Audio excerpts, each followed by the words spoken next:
So I am so happy to be sitting here with MC Brigitte, and I'm super, super grateful. So thank you so much for being here on my podcast. And My as we pleasure. were sharing earlier, that you are the first guest since 2020. I started my podcast in 2020 during the lockdown because I knew so many people were listening and we were at home. And so I've had a few guests on the show, but you are officially the first guest since post COVID. And you actually, I remember I was in a silent retreat with you. I think it was this year in January. And I Mhm. said to you, Mashi, I need to interview you for the podcast. And then you told me, Sabina, you're in a silent retreat right now. I suggest you to be present. So I remember that very well. But for some reason, that kind of intuition stayed, and I'm like, I need to get you on the show. I need to have a little chat with you. So how I met you, well, I'm gonna share to everybody that I met Meshi Bridget last year when I was going through my divorce, and I realized that I really needed to practice something different than what I was doing already. And it's always been on my list to go to a silent retreat. And I remember very vividly that I was in Singapore, literally the week that me and my ex-partner split up. And I was at my friend's place, sitting by the TV and just chilling under this, the moonlight. And I found your retreat online. So I was searching literally the word meditation Thailand retreat, and then you popped up. And I sent you a little text that I'm going through a really tough time. I would love to join a silent retreat. And you said to me, literally that night, you replied and said, there's one last spot left, and that was November last year. And I just decided to go ahead. So I came back to Bangkok and embarked on a silent journey with you. And why I really, and I have been referring people, I've been telling everybody that if they want to start doing any silent retreat, it's to go to you, is because I actually feel like you talked a lot about compassion. You talked a lot about how to bring these meditative tools to actually use in our real life, where we don't have to sit 10 hours a day in silence. So you are actually very real and you keep it very real. And that's what I appreciate about you. And your compassion meditation have been something that I've been practicing since last year, and I absolutely it stayed. So I'm really, really grateful. I've been to your retreat now twice, and I'm planning to go again this year. So I'm very happy that you're here on board. Do you want to say a little bit of something to the listeners and something about yourself? Well, it's a pleasure to be with you. Thanks for having me. Yeah, what should I say about myself? I'm a Buddhist nun, more or less.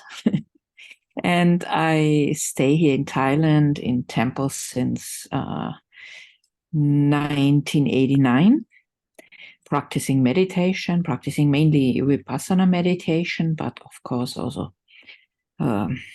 metta meditation, so loving kindness and compassion, as you mentioned before.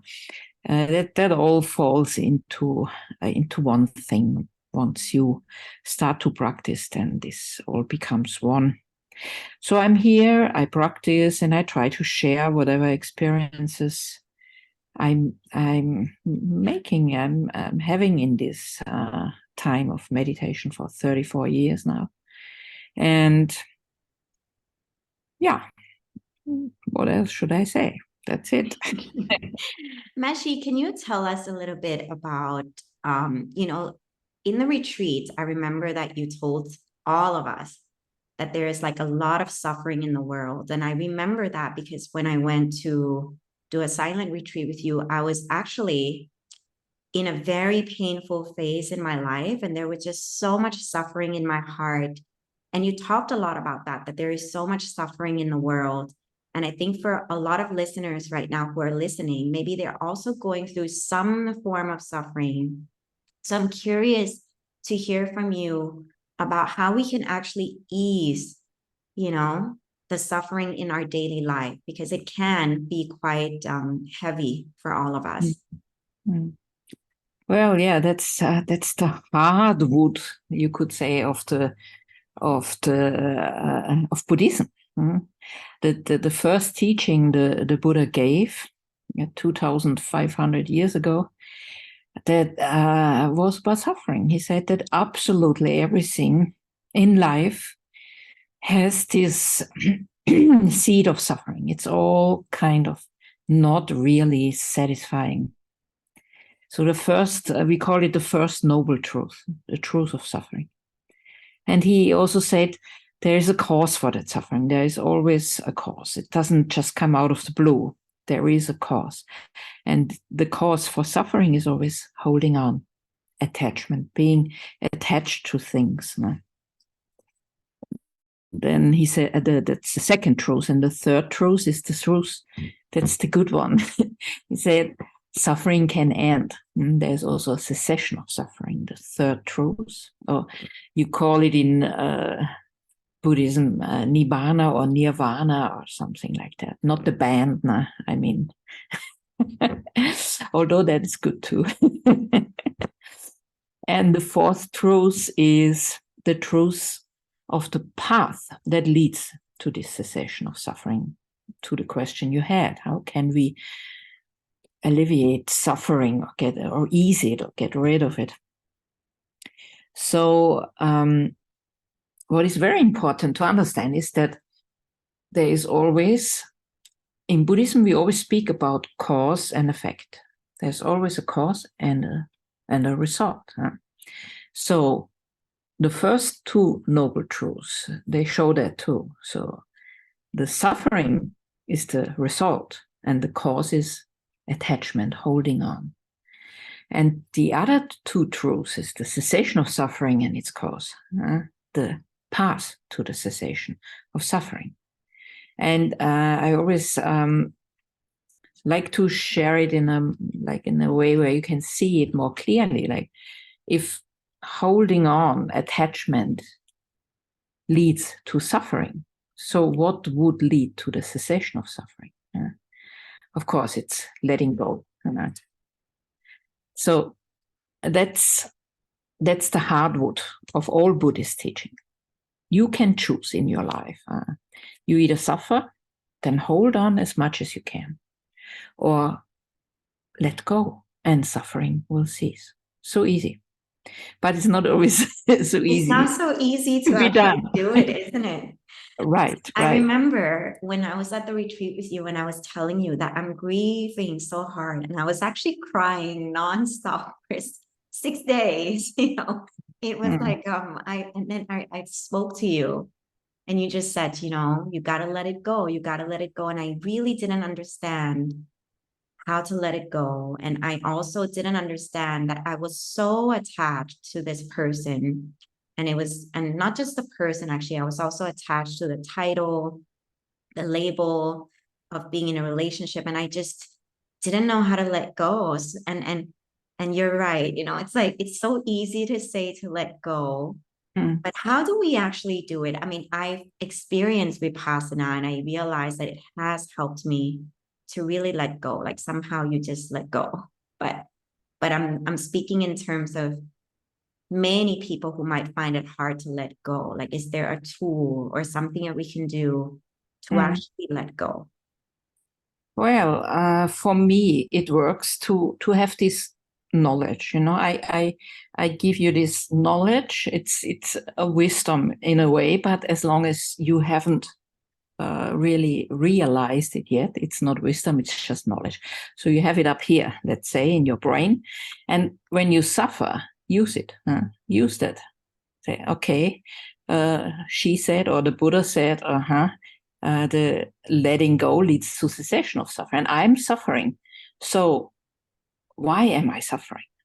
I hold on to something. It's something that is, I think it is important. I have to hold on to it. It has to be in a way, things have to be in a way that I want it, but they are not. But they are not. What does it bring to say, okay, it shouldn't be like that? It doesn't change anything. Yeah. So this holding on or trying to have things the way we want them doesn't bring you any relief. It doesn't help you to get rid of that suffering. It just increases it. So one other way to do it is also hold on more, even more, hold on to it and do more and more, but observe. Mindfulness, awareness, or what we call the Vipassana meditation, means being in the present moment and observe yourself, your thoughts, your actions. And you see it's just creating more and more suffering.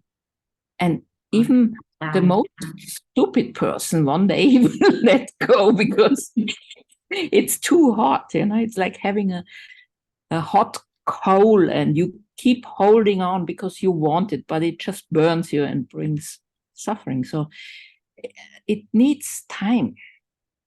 But if you are aware, if you're present, you will let go. I'm 100% sure.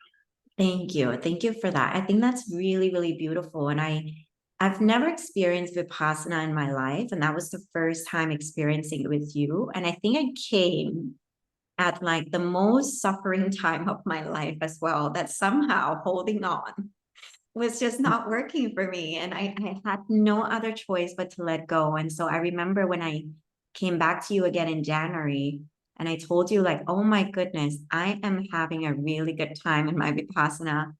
Like I'm having the blissful experience. And you said it's because you've really let go and you're in a better state of mind. So I love what you said that, sometimes when we're holding on to something, maybe hold on tighter and see how it affects us. I think that's also a good way to actually experience what it's like to be in suffering state and what it's like to not be in it.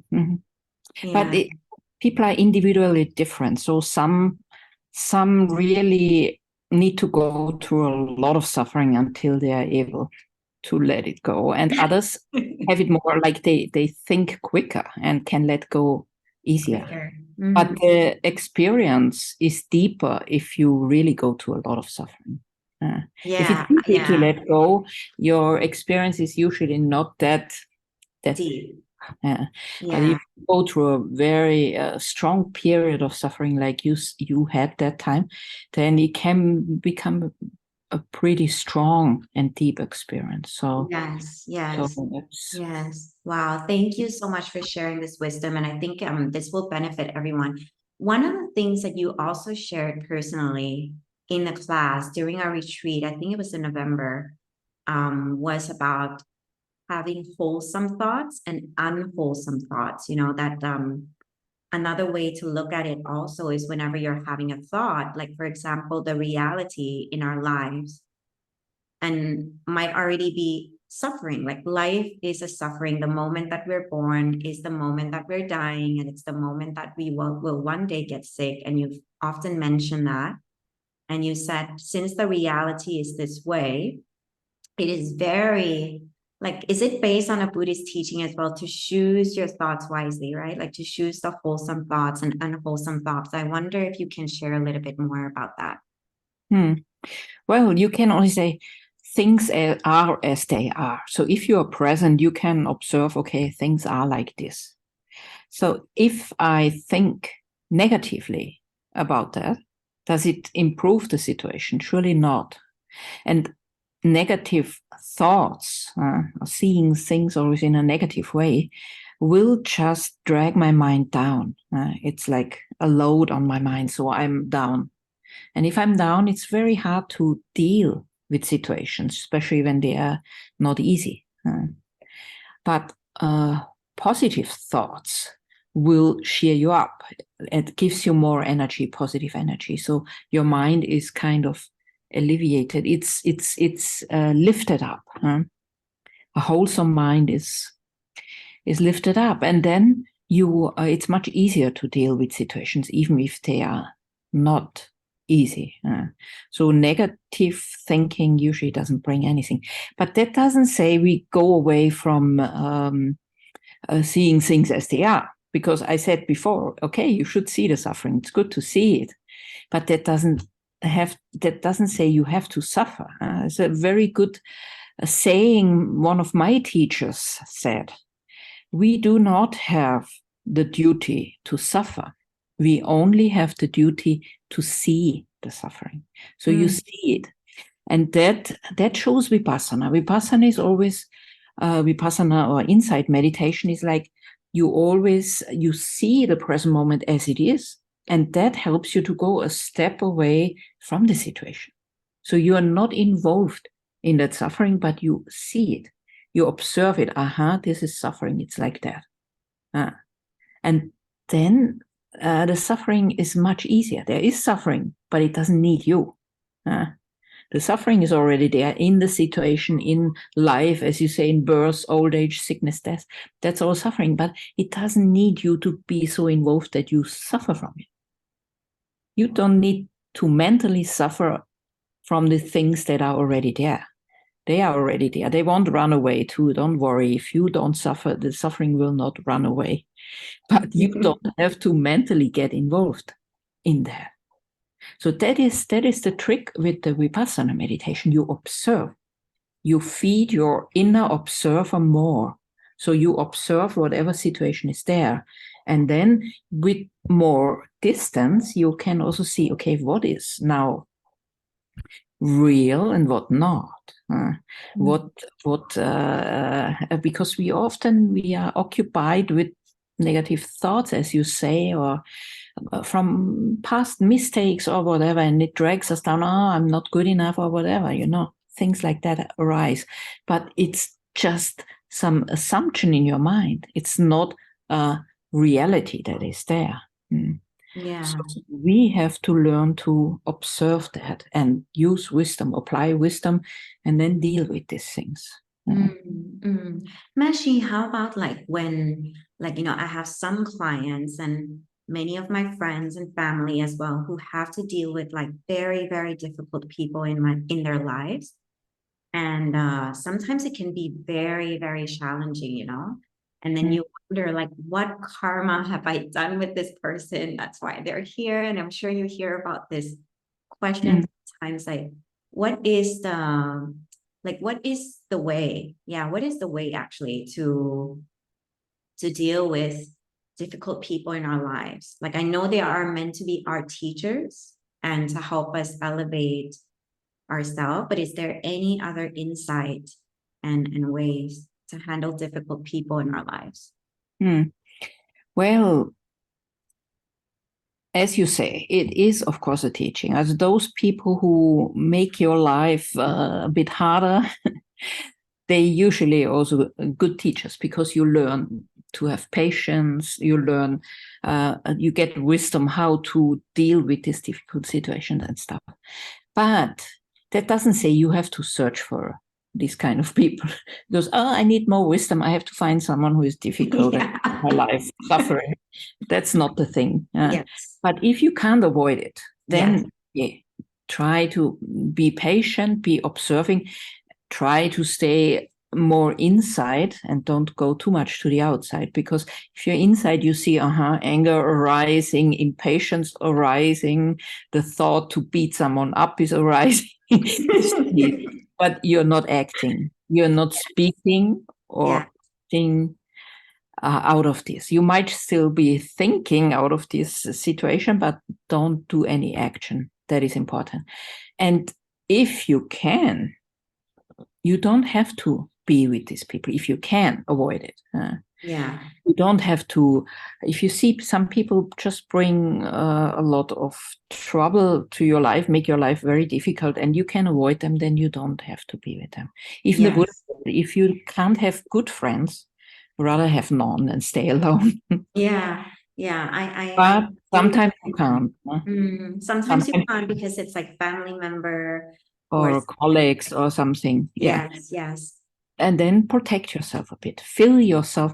I mean, there are some meditation tricks as well, like fill yourself with loving kindness or with love and light, or imagine just you fill the whole body with light and let it go beyond the body. We did meditations in the we did. And protect yourself. Like you have all this light inside you, around you, and then still this person is there. Maybe there's negative stuff coming, speech or whatever, but don't let it go in and stay your whole self.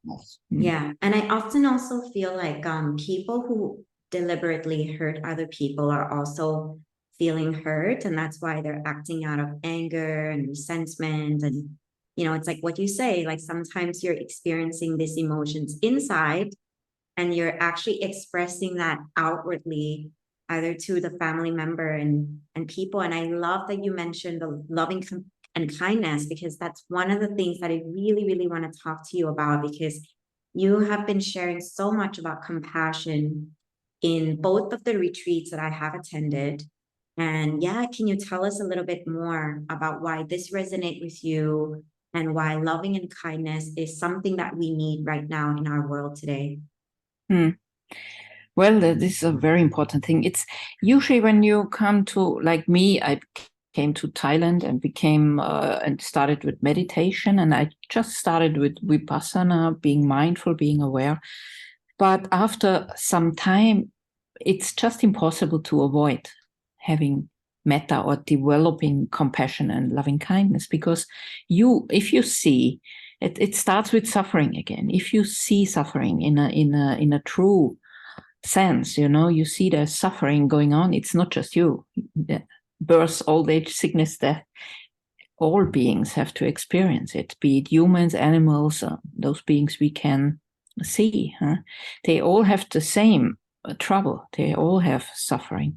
And that lets metta arise, that lets this loving kindness and compassion arise. Loving kindness is more like we think in a loving way, but then compassion is also connected with action. We see someone is suffering and we try to help them to get out of this suffering. This is naturally arising because there is more understanding of this, you could call it interconnectedness of all of us. We are all in a way interconnected. So if someone else is suffering, how can I be happy? So I have to try what I can to help them. If I can't do it in a monetary or whatever way, or by giving any help, then I can at least send loving thoughts to them. And then I will also be lifted up again. The mind is lifted up by being compassionate and having metta. So that is a very important part of that.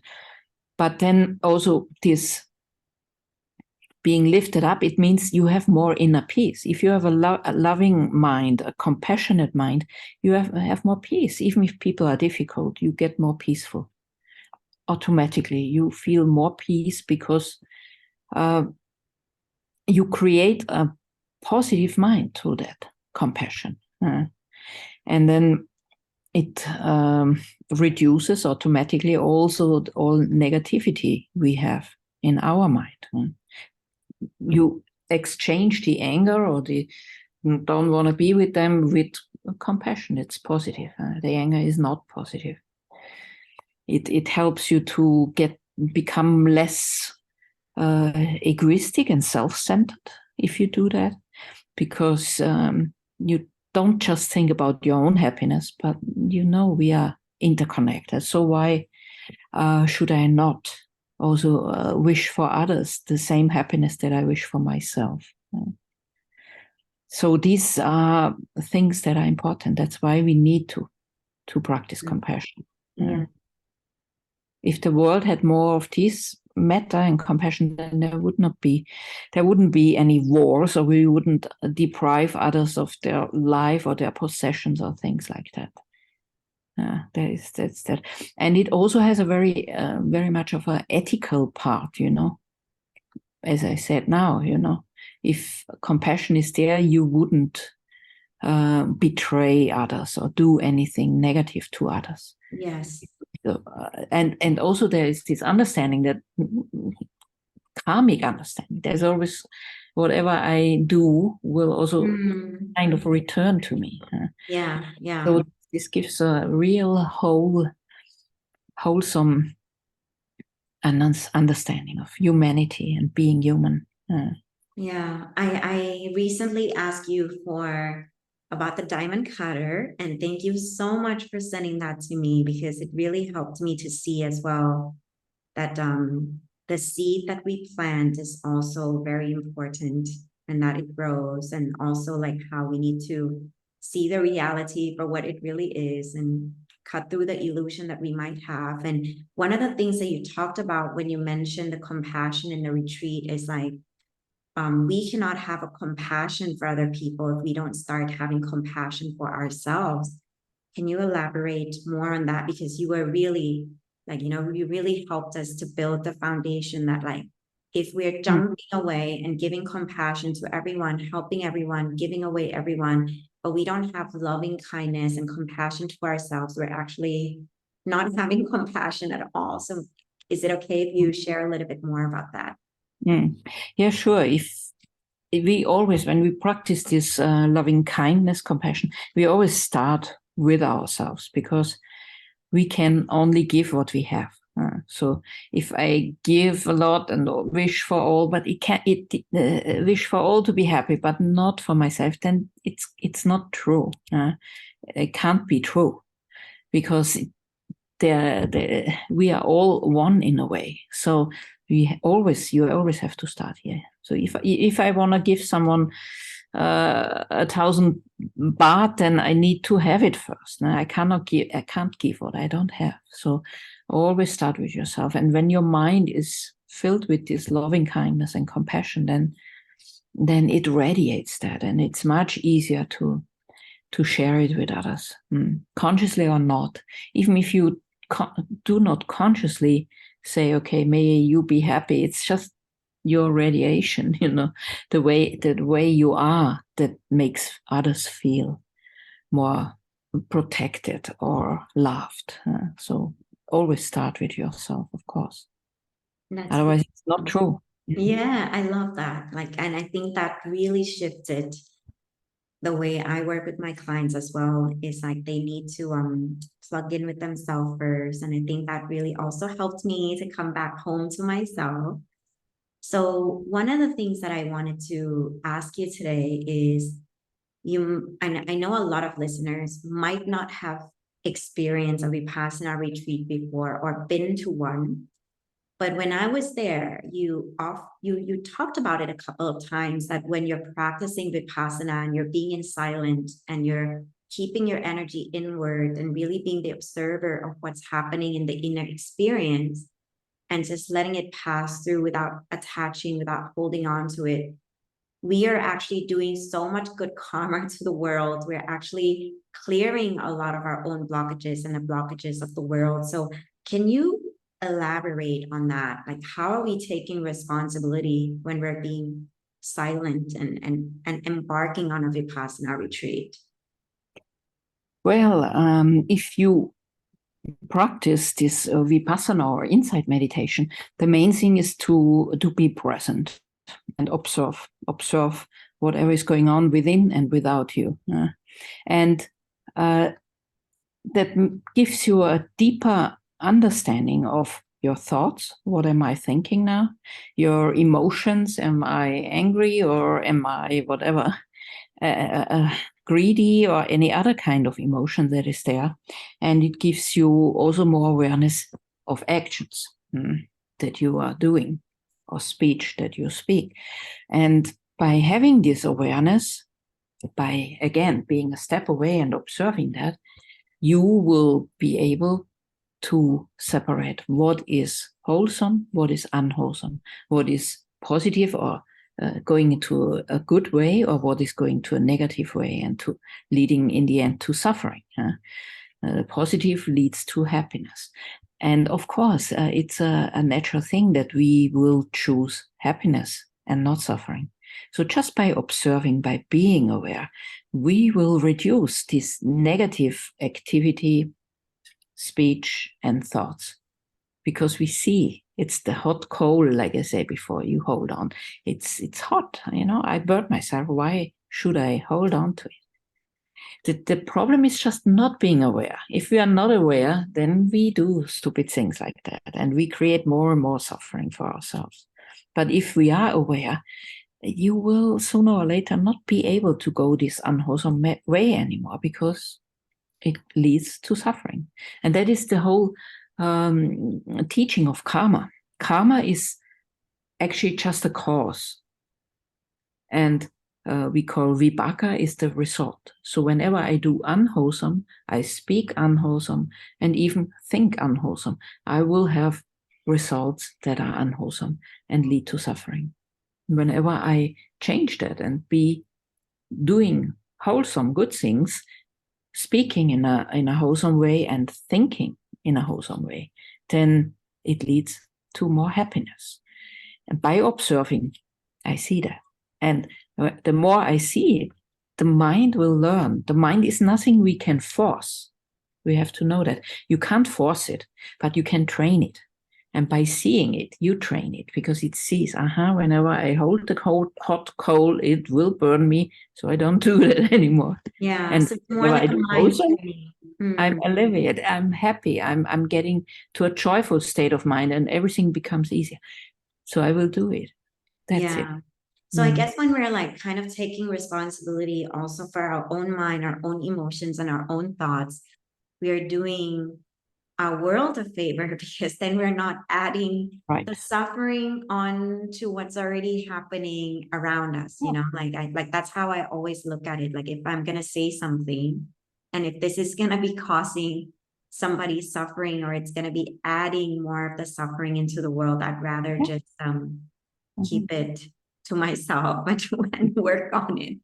Yeah, since we're mindfulness. Since we're in the topic of karma, I know this is so out of the questions that I sent you, but I'm curious because I actually never asked you this in the retreat as well, but maybe somebody, you know, in your past retreats have asked you. It's like, for example, if somebody have done something very bad in the past, you know, like maybe they indirectly murdered someone or had an abortion or something that is really like, you know, that this is a negative karma that they have created through their action, whether it's intentional or unintentional.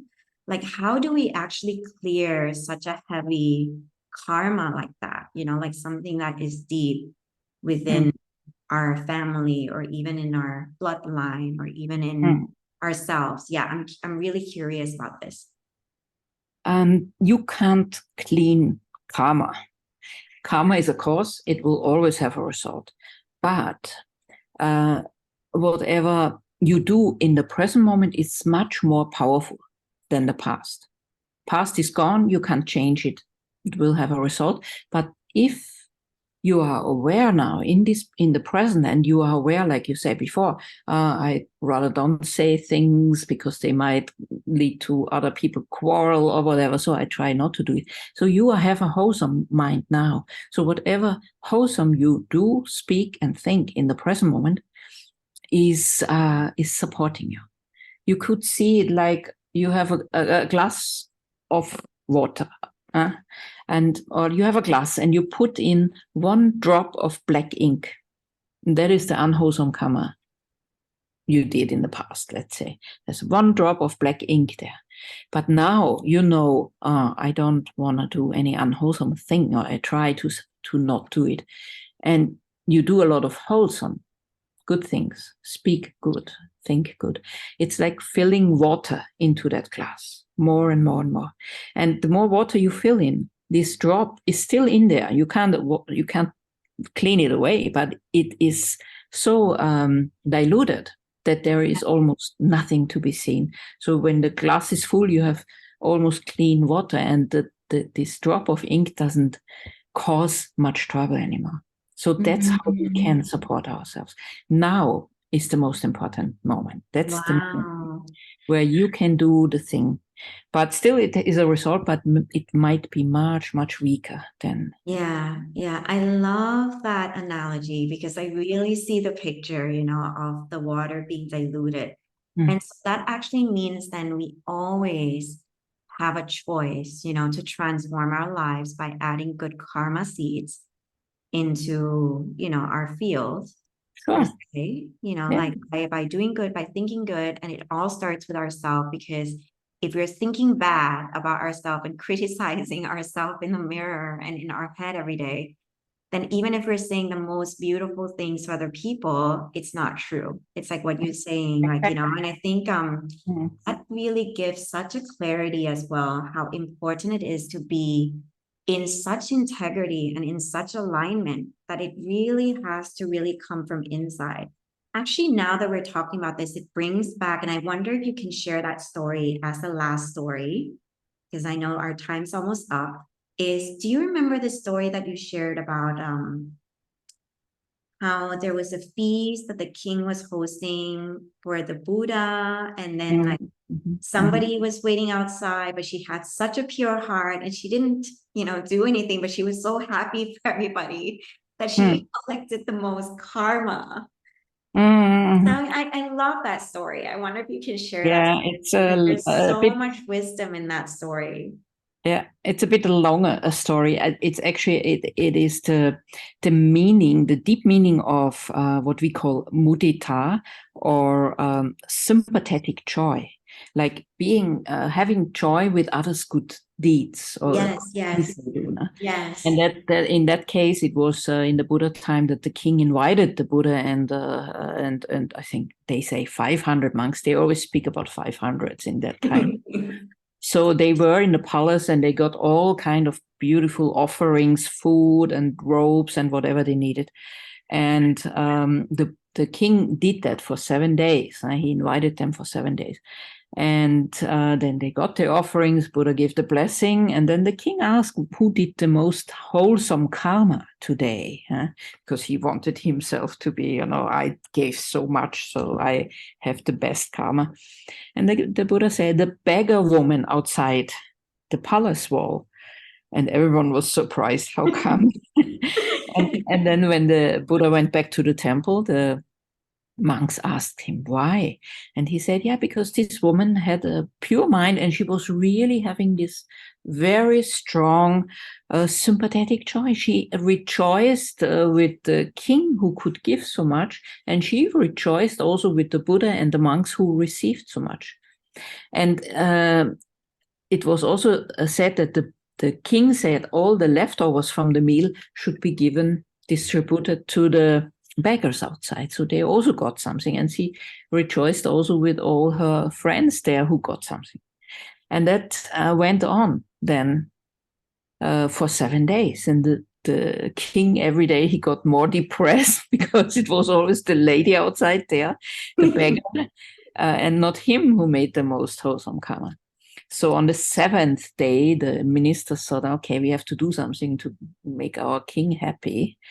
And so they decided they put the food as the king ordered outside, but then they put guards there and did not let the beggars take the food. And after that meal, the king asked again, okay, who did the best karma today, the most wholesome karma? And the Buddha said, you, king. And then everyone was surprised. Oh, why now the king? And then when the Buddha went back to the temple, the monks asked him, and he said, yes, because today this beggar woman was really angry because they didn't let them have this food. And so she got really angry. So the king had the most good karma. He didn't order that. So it was the idea of the ministers. So that's why there is no unwholesome karma with him. But on one way, you can see how powerful this mudita is, this sympathetic joy, being happy with others, good things. Yes. Deeds. And on the other hand, you also see how destructive anger is, because it immediately destroyed all this wholesome karma of that lady. Wow, I love hearing this story again. It really is such a good reminder for everybody as well, that because I know, like, I've been doing holistic therapy work for 10 years, and I do work with clients who sometimes, get very sad whenever other people are having a dream manifested that they really wanted, but other people are having it. And I always tell them, like, when they have it, it's like you're having it because they can manifest it. So one day, you will manifest it. So having sympathetic joy for another person that is pure is actually, like, it's really, really beautiful. And I think this story kind of puts it, like, you really get to see the two sides of having pure sympathy and pure anger. And it's actually from the same person, it's the same beggar for 6 days. She was But scoring the most. the importance of this mudita, or this sympathetic choice for us, because it reduces our jealousy, being jealous because others get something good, because we can immediately, when jealousy arises, we all have it. So know it. Change it to mudita. Oh, I'm very happy you're so beautiful. Or I'm happy the neighbor has a new car. I still go by bike or by BTS. Something like that. You can change this negativity to something positive. Even if like at the initial state, we're starting it by force, right? Like sometimes, it's like a behavior because our ego is so strong.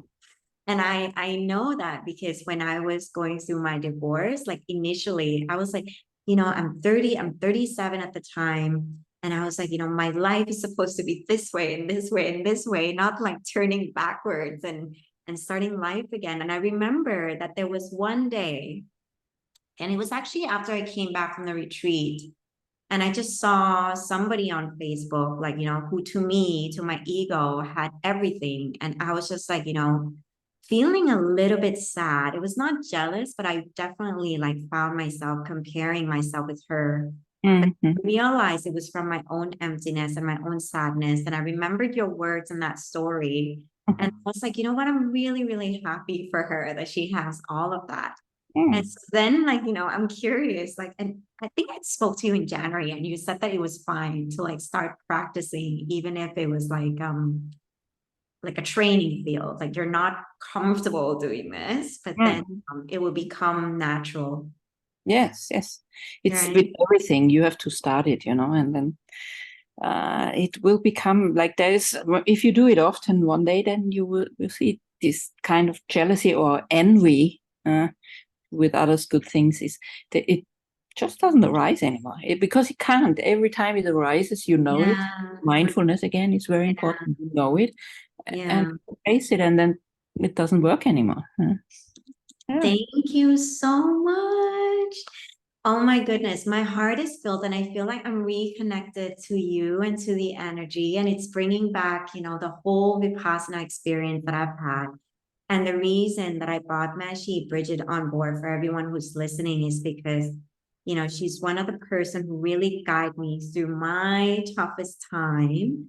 And I love the fact that in your retreat, I remember this. I texted you and I asked you, like, are you going to be taking our phones away? And you said, no, you are responsible for your own phones and your own devices. And I think when you said that to me, I was like, she's my person, because I know that you really wanted to empower us to be aware of our own behaviors and what we do behind closed doors. And I think that's where your retreat is very powerful, because we can easily have a choice to turn on our phone and have a choice to connect to our social media. But the fact that we like not do it, we come back with that integration. Do you want to share a little bit about that before we wrap up as well, so that we know how the retreat is different from other Vipassana school? Well, I don't want to compare myself to others, but for myself, I think it is important to live the life in a retreat as normal as possible, because then you can take it back to your normal life. So if you have all these, I recommend for some, keep silent, don't talk, whatever, but it's not something I force for the people, because they have to see by themselves. I sometimes say, okay, try at least one afternoon. How does it work for you? And then they see, this is doing me good. I get much calmer. So they might choose it, but it's not everyone is the same. And I think meditation has to be for your life. It's not for being in a temple for a week and then going home and then being frustrated because you can't do the same thing at home. So it should be as normal as possible, but increasing your awareness so that you can apply it also in your daily life. So that is important for me. But sure, everyone does it different then. So yes. And I love that that when I came and I made sure my phone was on silent for 7 days and I was able to do it, and that I was really for both retreats, being with myself and not talk. And I think that really empowered me, because when I came back home, I was very mindful, and I really, whenever I feel sad or angry, any emotions that come through, I just allow it to literally pass through me and not being attached to it. And I think that's the biggest thing I got from the retreat with you. And that's why it is such a precious gift to have you on the show and to be reaching so many people. And I know that, my clients and friends are going to be listening to this, and that they will feel inspired and also gain some tools today from your sharing, Meshi. So I'm really, really thankful that you spared the time for us today. So thank you so much for coming on board. Mm. Thank Thank you you. for having me, and very welcome. And I hope to see you back to a retreat soon. Yes, we will definitely see each other soon. And so for everyone who is listening, I'm going to be pasting also, if you look at the podcast description, you will see that I'm going to be putting Meshi's Bridget's meditation retreat that you can join. And it's only an hour away. And I know that Meshi also does some retreats overseas in Europe. So if you're traveling through Europe, you do that every year, right? Like once a year, you do different talks and retreats. And you also have free meditation on Zoom as well. So there's many different things that people can support. And also, Meshi also does projects, which is you support and sponsor kids in Bhutan, is it?